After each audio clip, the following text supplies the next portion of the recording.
আসসালামু আলাইকুম রহমতুল্লাহ। বন্ধুরা, আমরা মাসি পিসি গল্পটি পড়ছিলাম। এটি হচ্ছে মানিক বন্দ্যোপাধ্যায়ের লেখা একটি ছোট গল্প। এখানে মূলত স্বামীর নির্যাতনের শিকার পিতৃমাতৃহীন এক তরুণীর করুণ কাহিনী বর্ণনা করা হয়েছে, যার নাম হচ্ছে আল্লাদি, এবং তার দুজন মাসি পিসি আছেন এবং তার একজন জামাই, যার নাম হচ্ছে যোগু। ওদেরকে কেন্দ্র করে কিন্তু এই গল্পটা খুব সুন্দর করে ফুটে উঠেছে। আজকে আমরা এর শব্দার্থগুলো জানার চেষ্টা করব। শব্দার্থ বলতে এখানে যে শব্দার্থ টিকার মধ্যে যেগুলো দেওয়া আছে এগুলো সহ, এবং আর যে কঠিন শব্দগুলো আছে সবগুলো একটু ব্যাখ্যা করার চেষ্টা করব। প্রথম শব্দ হচ্ছে পাটকেল, অর্থাৎ ইট পাটকেল বলে শব্দটি ব্যবহার করা হয়েছে। পাটকেল অর্থ হচ্ছে ইটের টুকরো। পাটকেল অর্থ কি? পাটকেল অর্থ হচ্ছে ইটের টুকরো। আঁটি বাঁধা অর্থ হচ্ছে গুছা বাঁধা, অর্থাৎ একত্র করে যে গুছা বাঁধা হয়, যেমন ধানের আঁটি বাঁধা, সেরকম বিভিন্ন শাকসবজির আঁটি বাঁধা, এগুলোকে কি বলা হয়? আঁটি বাঁধা বলা হয়। তারপর আরেকটা শব্দ হচ্ছে গাদা। গাদা অর্থ হচ্ছে স্তূপ বা রাশি। গাদা অর্থ হচ্ছে স্তূপ বা রাশি রাশি। যেমন আমরা খড়ের স্তূপকে কি বলি? বিচুলি গাদা। খড়ের স্তূপকে কি বলি? বিচুলি গাদা। তারপর আরেকটা শব্দ হচ্ছে রুক্ষ। রুক্ষ অর্থ হচ্ছে কর্কশ, অর্থাৎ যে চুলের মধ্যে তেল দেওয়া হয় না, অর্থাৎ তেল বর্জিত চুলকে কি বলা হয়? রুক্ষ চুল বলা হয়। প্রৌঢ়া বা প্রৌঢ়। প্রৌঢ় অর্থ হচ্ছে যৌবন ও বার্ধক্যের মধ্যবর্তী বয়সপ্রাপ্ত। তাহলে যৌবন এবং বার্ধক্যের মধ্যবর্তী বয়সপ্রাপ্ত ব্যক্তিকে কি বলা হয়? প্রৌঢ় বলা হয়। ধরো 40 থেকে 45 এই যে বয়স আছে ওইটাকে প্রৌঢ়র বয়স বলা হয়। তারপর হচ্ছে থান। থান হচ্ছে এক ধরনের কাপড় যেটা মূলত সস্তা হয়, যেমন পাটহীন শাড়ি বা যে বস্ত্রখণ্ড আছে একে থান কাপড় বলা হয়। যে আমরা যে গামছা আছে গামছাকে কি এক ধরনের থান কাপড় বলতে পারি। আঁচল অর্থ হচ্ছে শাড়ির প্রান্তভাগ। আঁচল অর্থ শাড়ির প্রান্তভাগ। আচ্ছা, তারপরের শব্দ হচ্ছে গুটিসুটি। গুটিসুটি অর্থ হচ্ছে জড়ো সরু, অর্থাৎ নিজের আকৃতি যতটুকু তার চেয়ে একটু ছোটো করে একটু মানে সংকীর্ণ হয়ে বসা, সেটাকে কি বলা হয়? গুটিসুটি করে বসা বা জড়ো সরু করে বসা বলে হয়। তারপর আটসাট অর্থ হচ্ছে টান টান। আটসাট অর্থ হচ্ছে টান টান, অর্থাৎ যে মাপের হওয়া উচিত তার চেয়ে ছোটো, অর্থাৎ একজন মানুষ বয়স বা সেরকম গা গোত্রের যতটুকু হওয়া উচিত তার চেয়ে একটু কম হওয়া, তাদেরকে আটসাট লোক বলা হয়। আমাদের গল্পের মধ্যে মাসি পিসির যে কি আহ্লাদি ছিল, ওই আহ্লাদি কিন্তু একটু আটসাট ধরনের গঠনের ছিল। তারপর শব্দ হচ্ছে স্মৃতি। স্মৃতির সিঁদুর বলে শব্দটি ব্যবহার করা হয়েছে।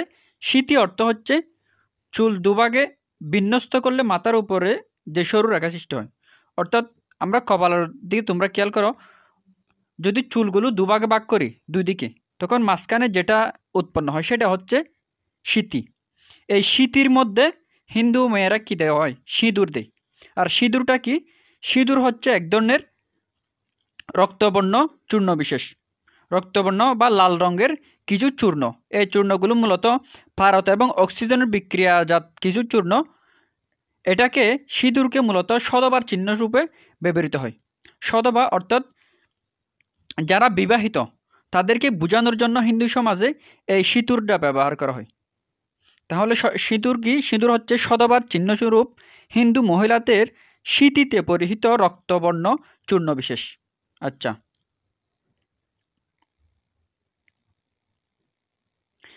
তারপর আরেকটি শব্দ হচ্ছে অগত্যা। অগত্যা অর্থ হচ্ছে বাধ্য হয়ে বা কোনো কারণ ছাড়া। অগত্যা অর্থ হচ্ছে বাধ্য হয়ে বা কোনো কারণ ছাড়া। সাঁঝ অর্থ হচ্ছে সন্ধ্যাকাল। সাঁঝ অর্থ হচ্ছে সন্ধ্যাকাল। এটা হচ্ছে সংস্কৃত শব্দ, তোমরা এটি মনে রাখবা। সাঁঝ হচ্ছে সংস্কৃত শব্দ। বিজ্ঞানু অর্থ হচ্ছে বিকৃত হওয়া। বিজ্ঞানু অর্থ হচ্ছে বিকৃত হওয়া বা কুপদগামী হওয়া। ফাঁফর অর্থ হচ্ছে বিপাক বা বিপদ। ফাঁফর অর্থ হচ্ছে বিপাক বা বিপদ। ছটা অর্থ হচ্ছে ক্রুব্ধ হওয়া। ছটা অর্থ কি? চটে যাওয়া বা ক্রুব্ধ হওয়া বা রাগ করা, রুষ্ট হওয়াকে কি বলা হয়? ছটা বলা হয়। খাতির অর্থ হচ্ছে যত্ন করা, আদর করা বা কদর করা। অস্ফুট। অস্ফুট অর্থ হচ্ছে যা ফুটেনি এমন, অর্থাৎ অস্পষ্ট কিছুকে কি বলা হয়? অস্ফুট বা অব্যক্ত বলা হয়। হুগলা হচ্ছে এক ধরনের তৃণ বা এক ধরনের গাছ যেটা থেকে মাদুর তৈরি করা হয়, যেটা থেকে একটু সাইজ করে সেটা থেকে কি বলা হয়, মাদুর বা পাটি তৈরি করা হয়, তাকে কি বলা হয়, হুগলা। তারপর আরেকটা খুবই গুরুত্বপূর্ণ শব্দ হচ্ছে খুদকুরু। খুবই গুরুত্বপূর্ণ শব্দ হচ্ছে খুদকুরু। খুদ অর্থ কি? খুদ অর্থ হচ্ছে চালের যে ক্ষুদ্র অংশ থাকে সেগুলোকে খুদ বলা হয়। চালের ক্ষুদ্র অংশ বা ভাঙা অংশকে খুদ বলা হয়। তোমরা অবশ্যই যখন নতুন নতুন ধান বানা হয় তখন কিন্তু ওই খুদগুলো আমরা পেয়ে থাকি। এই খুদ হচ্ছে চালের ক্ষুদ্র অংশ বা ভাঙা অংশ। আর কুঁড়ো অর্থ হচ্ছে তোমরা জানো কুঁড়া যেগুলোকে বলে আমরি, অর্থাৎ ধানের যে চামড়া বা যে খিয়াগুলো আছে, আঁশগুলো আছে, ওগুলোকে কিন্তু কুঁড়ো বলা হয়। তাহলে কুঁড়ো অর্থ খুদের সঙ্গে মেশানো কুড়া। কুঁড়ো অর্থ হচ্ছে খুদের সঙ্গে মেশানো কুড়া। তারপর আদুলি। আদুলি অর্থ হচ্ছে 50 পয়সা। এটি হচ্ছে অধুনা বিলুপ্ত, অর্থাৎ বর্তমান ব্যবহৃত হয় না, আগে ব্যবহৃত হতো আর কি। এটাকে 50 আনা বলা হয়, না 50 পয়সা বলা হয়, অর্থাৎ 8 আনা। আমরা জানি 16 আনায় কিন্তু 1 টাকা, 16 আনায় 1 টাকা, তাহলে 8 আনা অর্থাৎ 1 টাকার অর্ধেক বা 50 পয়সাকে কি বলা হয়, আদুলি বলা হয়। আর সিকি হচ্ছে 1 টাকার 4 ভাগের 1 ভাগ, অর্থাৎ 25 পয়সা। যদি 100 পয়সা যদি 1 টাকা হয় তাহলে 25 পয়সায় কত, 1 সিকি, বা আমরা 4 আনা বলে বলতে পারি। যেহেতু 16 আনায় 1 টাকা, তাহলে 4 ভাগের 1 ভাগ, 16 ভাগের 4 ভাগের 1 ভাগ মানে হচ্ছে কি 1 সিকি।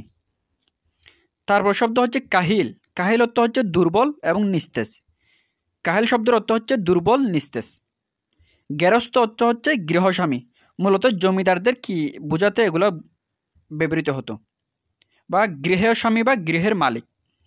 দেশ অর্থ হচ্ছে ঈর্ষা, হিংসা বা বৈরীভাব, শত্রুতা বা বন্যভাব, এটাকে দেশ বলা হয়।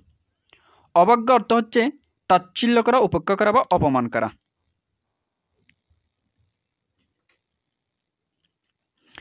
তারপরে শব্দ হচ্ছে গু। গু বজায় রাখা, অর্থাৎ জিত করা। গু অর্থ কি, জিত করা। তারপর হচ্ছে কবল। কবল অর্থ হচ্ছে গ্রাস বা মুষ্টি, বা কোনো কিছু গ্রাস করে ফেলাকে কবলে নেওয়া বলা হয়। মায়ের ভাড়া অর্থাৎ মায়ের থেকে বেশি। মায়ের ভাড়া অর্থ হচ্ছে মায়ের থেকে বেশি, অর্থাৎ আল্লাহদের জন্য মাসি বেশি মায়ের থেকে ভাড়া বা মায়ের থেকে বেশি কিছু ওখানে কিন্তু উল্লেখ করেছে। তারপর হচ্ছে বর্তানু। বর্তানু অর্থ হচ্ছে উত্তরাধিকার বা অন্য কোনো সূত্রে প্রাপ্ত হওয়া, যেমন জমিন তার উপর বর্তানু, অর্থাৎ তার উত্তরাধিকার সূত্রে কোনো কিছু প্রাপ্ত হওয়াকে কি বলা হয়, বর্তানু বলা হয়। তারপরে শব্দ হচ্ছে মুফত। মুফত অর্থ হচ্ছে মাগনা বা বিনামূল্যে। এটি কিন্তু ফার্সি শব্দ। মুফত হচ্ছে ফার্সি শব্দ। মুফত অর্থ মাগনা বা বিনামূল্যে। বাউতা অর্থ হচ্ছে চালবাজি। বাউতা অর্থ হচ্ছে চালবাজি বা প্রতারণা, এটি হচ্ছে হিন্দি শব্দ। ফিকির অর্থ হচ্ছে ফন্দি বা কুচিন্তা করা, চিন্তা বা উপায়। ফিকির অর্থ কি, ফন্দি। সুদানু অর্থ হচ্ছে জিজ্ঞেস করা। ফাসান অর্থ হচ্ছে পাথর, নির্মম, হৃদয়হীন। দ্বীপ অর্থ হচ্ছে প্রদীপ বা চেরাক। দ্বীপ অর্থ হচ্ছে কি, প্রদীপ, বাতি বা চেরাক। এখানে 3টা শব্দ আছে। একটা হচ্ছে দ দীর্ঘইকার প, দ্বীপ, এটা অর্থ হচ্ছে প্রদীপ বা বাতি। আরেকটা হচ্ছে দৈব রসিকার প, দৈব রসইকার প, এটা দ্বীপ, এটা অর্থ হচ্ছে হাতি। আরেকটা হচ্ছে দৈব দীর্ঘইকার প, দ্বীপ, এটা অর্থ হচ্ছে জলবেষ্টিত যে ভূভাগ, যেটাকে আমরা দ্বীপ হিসেবে চিনি আর কি, সমুদ্রের মাঝখানে কোনো একটা জায়গা বা জলবেষ্টিত ভূভাগ, এটাকে দ্বীপ। তাহলে এটা মনে রাখবা। স্যাঁচড়া অর্থ হচ্ছে নির্লজ্জ। স্যাঁচড়া অর্থ হচ্ছে নির্লজ্জ। নর্দমা অর্থাৎ ময়লা নর্দমা। নর্দমা অর্থ হচ্ছে ড্রেন বা প্রণালী, অর্থাৎ বিভিন্ন ময়লা যে নালীর মধ্য দিয়ে কি হয়, প্রণালীর মাধ্যমে বাহিত হয়, সেটা হচ্ছে কি, নর্দমা। হাঁক অর্থ হচ্ছে উচ্চস্বরে ডাকা বা হুঙ্কার দেওয়া। হাঁক অর্থ উচ্চস্বরে ডাকা বা হুঙ্কার দেওয়া। তারপর একটা শব্দ হচ্ছে জাপ, যেমন দোকানের জাপ বা রসুই চালার জাপ হিসেবে ব্যবহার করা হয়েছে। জাপ অর্থ হচ্ছে এক ধরনের কপাট বা দরজা, যেটা কিন্তু উপর থেকে ফেলা হয়। তোমরা অবশ্যই দোকানের মধ্যে যে এটা দেখতে পাবে, অর্থাৎ লোহার বা আগে তো বাঁশের হতো, ওই উপর থেকে যেটা ফেলা হয় সেটা হচ্ছে জাপ। তাহলে জাপ অর্থ হচ্ছে বাঁশের বা লোহার কপাট। শুক্লপক্ষ, এখানে দুটো শব্দ আছে, একটা হচ্ছে শুক্লপক্ষ আর একটা হচ্ছে কৃষ্ণপক্ষ। অর্থাৎ চাঁদের মাসের হিসেবে ধরো চাঁদের মাস ধরো 30 দিন ধরো, তাহলে প্রথম থেকে 14 তারিখ পর্যন্ত এটা হচ্ছে শুক্লপক্ষ, প্রথম থেকে 14 তারিখ পর্যন্ত এটা হচ্ছে শুক্লপক্ষ, আর 15 থেকে 28, 29, 30 পর্যন্ত এর লাস্ট পর্যন্ত হচ্ছে কৃষ্ণপক্ষ। শুক্লপক্ষে চাঁদ কিন্তু পূর্ণ হতে থাকে আস্তে আস্তে, আর কৃষ্ণ তো হচ্ছে কালো, তাহলে কৃষ্ণপক্ষে কিন্তু চাঁদ আস্তে আস্তে কালো হতে থাকে। পরে গিয়ে কিন্তু 28, 29 তারিখে গিয়ে আমরা অমাবস্যা দেখতে পাই, আর 14 তারিখে গিয়ে শুক্লপক্ষের 14 তারিখে গিয়ে আমরা পূর্ণিমা দেখতে পাই। তাহলে শুক্লপক্ষে পূর্ণিমা আর কৃষ্ণপক্ষে অমাবস্যা। আচ্ছা, তারপর শব্দ হচ্ছে পেয়াদা। পেয়াদা অর্থ হচ্ছে দূত বা রাজকর্মচারী, যারা রাজার হয়ে কাজ করে তাদেরকে পেয়াদা বলা হয়। যারা রাজার হয়ে কাজ করে তাদেরকে কি বলা হয়? পেয়াদা বলা হয়। এটা হচ্ছে ফার্সি শব্দ একটা, পেয়াদা। ডুবা অর্থ হচ্ছে এঁদু পুকুর বা পরিত্যক্ত পুকুর, অর্থাৎ যে পুকুরটা ব্যবহৃত হয় না, ছোটোখাটো যে বিভিন্ন পাকঘরের কাছে বা যে বাড়ির আঙ্গিনা যে পুকুরটা থাকে এবং পরিত্যক্ত অবস্থায় পড়ে থাকে, সেটাকে ডুবা বলা হয়। ফেটি অর্থ হচ্ছে কাপড়ের ফালি বা ব্যান্ডেজ। ফেটি অর্থ হচ্ছে কাপড়ের ফালি বা ব্যান্ডেজ। কাচারি অর্থ হচ্ছে কার্যালয় বা বিচারালয়, যেখানে বিচার আচার করা হয়। বিভিন্ন জমিদারি ব্যবস্থায় এই কাচারির মধ্যে কিন্তু বিভিন্ন শাসাদের বিচার এবং কৃষকদের বিচার আচার করা হতো। এটা হচ্ছে কাচারি।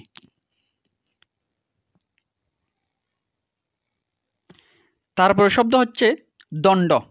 দণ্ড অর্থ হচ্ছে অতি অল্প সময়। দণ্ড অর্থ হচ্ছে অতি অল্প সময়। এখানে শব্দটা ব্যবহার করা হয়েছে হচ্ছে এক দণ্ড। এক দণ্ড অর্থ হচ্ছে প্রায় 24 মিনিট, তবে কিন্তু এখানে অতি অল্প সময় হিসেবে দণ্ড শব্দটা ব্যবহার করা হয়েছে। হট্টগোল অর্থ হচ্ছে কোলাহল বা চেঁচামেচি। কোলাহল, চেঁচামেচি। কুটুম বাড়ি অর্থ হচ্ছে আত্মীয়র বাড়ি। কুটুম বাড়ি অর্থ হচ্ছে আত্মীয়র বাড়ি বা শ্বশুর বাড়ি। সন্তর্পণ অর্থ হচ্ছে অতি সাবধানে। সন্তর্পণ অর্থ হচ্ছে অতি সাবধানে নিঃশব্দে, কোনো শব্দ করা ছাড়া কোথাও চলে যাওয়া বা সন্তর্পণে চলে যাওয়া।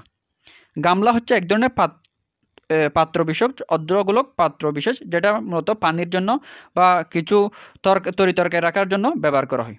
গড়া অর্থ হচ্ছে কি? কলসি। গড়া অর্থ কলসি। এগুলো ছিল আমাদের যেগুলো টিকা বা শব্দার্থে দেওয়া হয় নাই। এখন আমরা আমাদের বইয়ের মধ্যে যেগুলো দেওয়া আছে এগুলো বর্ণনা করার চেষ্টা করব। এগুলো কিন্তু খুবই গুরুত্বপূর্ণ। এর মধ্যে প্রথম শব্দ হচ্ছে সালতি। সালতি অর্থ হচ্ছে এক ধরনের নৌকা বা ডিঙ্গা, এক ধরনের ডোঙ্গা বা নৌকা, যেটা মূলত শালকাঠ অর্থাৎ শাল গাছ বা তালকাঠ দিয়ে কী করা হয়? তৈরি করা হয়, তাকে সালতি বলা হয়। সালতি হচ্ছে একটি সংস্কৃত শব্দ। কদম ছাট অর্থ হচ্ছে চুলগুলো এমনভাবে ছাটা দেখতে কদম ফুলের মতো লাগে, অর্থাৎ এমনভাবে চুল ছাটা যাতে দেখতে কিসের মনে হয়? কদম ফুলের মতো মনে হয়, তাকে কদম ছাট বলা হয়। লগি অর্থ হচ্ছে নৌকা চালানোর বাঁশের দণ্ড, যে বাঁশ দিয়ে নৌকা চালানো হয় তাকেই লগি বলা হয়। এখানে কিন্তু নৌকা চালানোর আরেকটা জিনিস আছে, সেটা হচ্ছে বইটা। বইটা মূলত যেখানে ঠাঁই পাওয়া যায় না, অর্থাৎ সমুদ্রের মধ্যে নৌকা চালানোর জন্য বইটাটা ব্যবহার করা হয়। আর যেখানে ঠাঁই পাওয়া যায় বা পানি কম, ওখানে কিন্তু এই লগিটা ব্যবহার করা হয়, যেটা প্রায় 700 লম্বা হয়ে থাকে। তারপর হচ্ছে খবর। এখানে একটা খবর আছে শব্দটা ব্যবহার করা হয়েছে। খবর অর্থ হচ্ছে খবর আছে, এটা আঞ্চলিকভাবে ব্যবহার করা হয়েছে আর কি। মেয়ে অর্থ হচ্ছে মেয়ে, এটা হচ্ছে আঞ্চলিক উচ্চারণ। সুমর্থ অর্থ হচ্ছে সমর্থ, সংসার ধর্ম পালনে সমর্থ, অর্থাৎ যে সংসারের উপযুক্ত বা সংসার করার উপযুক্ত তাকে সুমর্থ বলা হয়। যৌবনপ্রাপ্ত। খুনসুটি অর্থ হচ্ছে হাসি তামাশাযুক্ত বিবাদ বা বিসম্বাদ বা ঝগড়া, অর্থাৎ হাস্যরসাত্মকভাবে যে ঝগড়া করা হয় ওটাই হচ্ছে খুনসুটি। ব্যামক্য অর্থ হচ্ছে স্থান বহির্ভূত বা অসঙ্গত। ব্যামক্য অর্থ স্থান বহির্ভূত বা অসঙ্গত। পেট শুকিয়ে লাথি জাঁটা। শুকিয়ে অর্থ হচ্ছে পেট শুকিয়ে মানে অর্থাৎ ক্ষুধার্ত অবস্থায়, অর্থাৎ ভাত পানি না দিয়ে লাথি এবং জাঁটার বাড়ি দেওয়া, এটাকে কি বলা হচ্ছে?